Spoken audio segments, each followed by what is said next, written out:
11টার দিকে, তখন প্রচণ্ড বৃষ্টি হচ্ছে। আমি ওদের আন্দোলনে শাহবাগে গিয়ে এক কর্নারে বসে থাকতাম, দূর থেকে দেখতাম যে আমার স্টুডেন্টরা কী করছে। এবং দূর থেকে দেখার পর্যায়ে বাসায় গেলাম 12:30 বাজে। ওয়াইফ আমাকে বললো, তুমি কি মানুষ না অমানুষ? আমি কি হয়েছে? কিন্তু টিভিতে দেখাচ্ছে তোমার স্টুডেন্টরা বসে আছে রাত 12:30 বাজে বৃষ্টির মধ্যে। আমি কিন্তু আমি কী করবো, এখন আমাকে নিয়ে যাবো ওখানে। তারপরে আমি যথারীতি একটা রিক্সা ডেকে শাহবাগে আসলাম। আসার পরে অল্প কিছু স্টুডেন্ট, এই 54 জন স্টুডেন্টই রয়েছে, আমি তাদের বললাম যে তোমার ভাবি আসছে। কিন্তু এদিকে বক্তব্য চলতেছিল এবং সবগুলোই আমার ব্লাইন্ড স্টুডেন্ট এবং কিছু অটিস্টিক স্টুডেন্ট ছিল। এবং ব্লাইন্ড স্টুডেন্টদের থেকে উচ্ছ্বসিত হলো যে আমাদের ভাবি আসছে, এবং তারা সেলফি তোলা শুরু করলো ভাবির সাথে। আমার ওয়াইফ এর আগে প্রতিবন্ধীদের নিয়ে কাজ যেহেতু আমি করি, মেনে নিতে হয়, কিন্তু মন থেকে মানতো বলে আমার বিশ্বাস হতো না। কিন্তু তখন যখন বললো ভাবি আসেন সেলফি তুলি, সবগুলো ব্লাইন্ড সেলফি তুলছে। তখন একজন বলতেছে, ভাবি আপনার ফ্রেম থেকে কেটে যাচ্ছেন, একটু ডাইনে সরতে হবে। এটা বলার পরে আমি দেখলাম যে আমার ওয়াইফের চোখ দিয়ে পানি বেরোচ্ছে। পানি বেরোচ্ছে কেন আমি জিজ্ঞেস করলাম, গিয়েছে। ওয়াইফ সাইডে এসে বললো, তোমার এই স্টুডেন্টরা একজনও চোখে দেখে না, তাহলে ও কিভাবে বুঝলো যে আমি সেলফি থেকে কেটে যাচ্ছি? আমি বললাম, এটা মানুষের একটা সিক্স সেন্স বলে একটা কথা রয়েছে, এবং আমরা তাদের এডুকেটেড করেছি, এবং তাদেরকে অধিকার আমরা দিয়ে দিচ্ছি না। তাদের অধিকার যেটা ছিল সেটা তারা পেতে চাচ্ছে, তাদেরকে নতুন করে দেওয়া নেই। তার পরের বছর আমরা দৃষ্টি প্রতিবন্ধী শিক্ষার্থীরা ঢাকা বিশ্ববিদ্যালয়ের প্রায় 44 জন শিক্ষার্থী তারা শিক্ষা সফরে যাবে প্রথমবারের মতো, এবং আমাকে তারা ধরলো, স্যার আপনার ব্যবস্থা করা লাগবে। আমি যথারীতি না করলাম যে আমার 5 দিন বা 6 দিন সেন্ট মার্টিন, কক্সবাজার, সাজেক, বান্দরবন, নীলাচল, এত জায়গায় আমার যাওয়ার এত সময় নেই ক্যাম্পাসের বাইরে, তো ওদের টাকা লাগলে আমি 10,000 টাকা দিয়ে দিই। তখন সাথে সাথে বললো, স্যার টাকা দেওয়ার কথা আপনি যখন বললেন, মানে হচ্ছে আপনি আপনার দায়িত্ব রাখতে চাচ্ছেন, আমাদের টাকা দরকার নেই, আপনাকে যেতে হবে। আমি চিন্তা করে দেখি। কিছুক্ষণ পরে আমার বাসা থেকে আমার ফোন আসলো যে বাচ্চারা সবাই এই শিক্ষা সফরে যাবে, আমি রেডি, এবং আমার 2টা ছোট বাচ্চা আছে, এরাও যাবে, তুমি গেলে যাও, না গেলে না যাও। তখন আমি আমার ব্লাইন্ড স্টুডেন্ট সবাইকে ডাকলাম, তোরা আমার বাসায় গিয়ে কী রাজনীতি করলি? এখন তো আমার বাসায় যাওয়া তো বন্ধ হয়ে যাচ্ছে। তো আপনি যখন যাবেন না, ভাবিরে বলছি যে স্যার আমাদের ওয়াদা করছে, স্যার যাচ্ছে না। তখন আর কিছু করার নাই, ওদের সাথে রওনা দিলাম, এবং আমরা প্রথম সেন্ট মার্টিনে জাস্ট সূর্যাস্তের আগে আগে গেলাম, এবং আমার সকল স্টুডেন্ট যারা ব্লাইন্ড রয়েছে, আমি জাস্ট রেস্ট হাউসে উঠলাম, দোতলা থেকে সি বিচ দেখা যায়। ওরা বললো, স্যার একটু সানসেট দেখে আসি। আমার বড় ছেলে, বয়স হচ্ছে 9 বছর, সে আমাকে কানে কানে বলতেছে, বাবা ওরা যে সানসেট কি দেখবে, তারা তো চোখে একজনও দেখে না।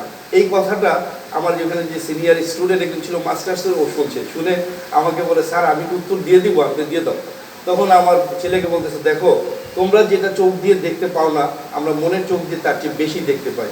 এবং সাজেকে গিয়ে যখন পাহাড়ে বেয়ে উঠলো, আমি যে পাহাড়ে বেয়ে উঠতে পারি না, মানে আমার এই ফিজিক্যাল কন্ডিশনের জন্য, ওরা উঠে সেটা প্রমাণ করে দিয়েছে, এবং মনের একটা চোখ রয়েছে। এই একীভূত শিক্ষা, একীভূত সমাজ আসলে বেঙ্গলে আমাদের দীর্ঘদিন ছিল।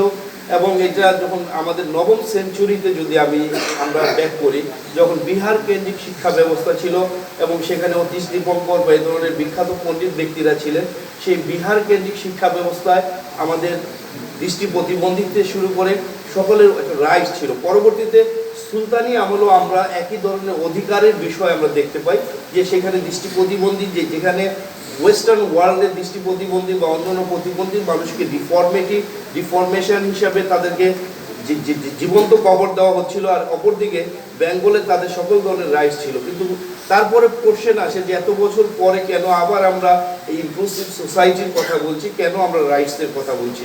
সেটা 1757 সাল থেকে শুরু।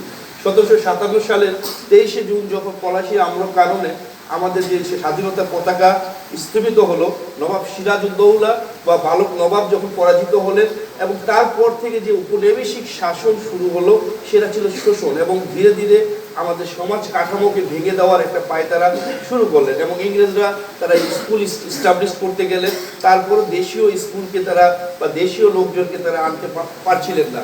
এবং সেই তখন একটা ব্রিটিশ পার্লামেন্টে একটা আইন প্রণয়ন করে আমাদের যে দেবোত্তর সম্পত্তি ছিল এবং আমাদের ওয়াকফ সম্পত্তি ছিল স্কুলগুলোর জন্য, সেগুলোকে বাজেয়াপ্ত করা হয়, এবং যার ফলশ্রুতিতে আমাদের যে ট্রেডিশনাল বাঙালির যে সমাজ ব্যবস্থা, আমাদের শিক্ষা ব্যবস্থা ছিল, সেই শিক্ষা ব্যবস্থা ভেঙে যাওয়ার ফলে আমাদের সে প্রতিবন্ধী আমাদের শিক্ষার্থীদের, আমাদের প্রতিবন্ধী ব্যক্তিদের ব্যাকফুটে পাঠিয়ে দেওয়া হয়, এবং সমাজের অধিকার থেকে তাদেরকে বঞ্চিত করা হয়।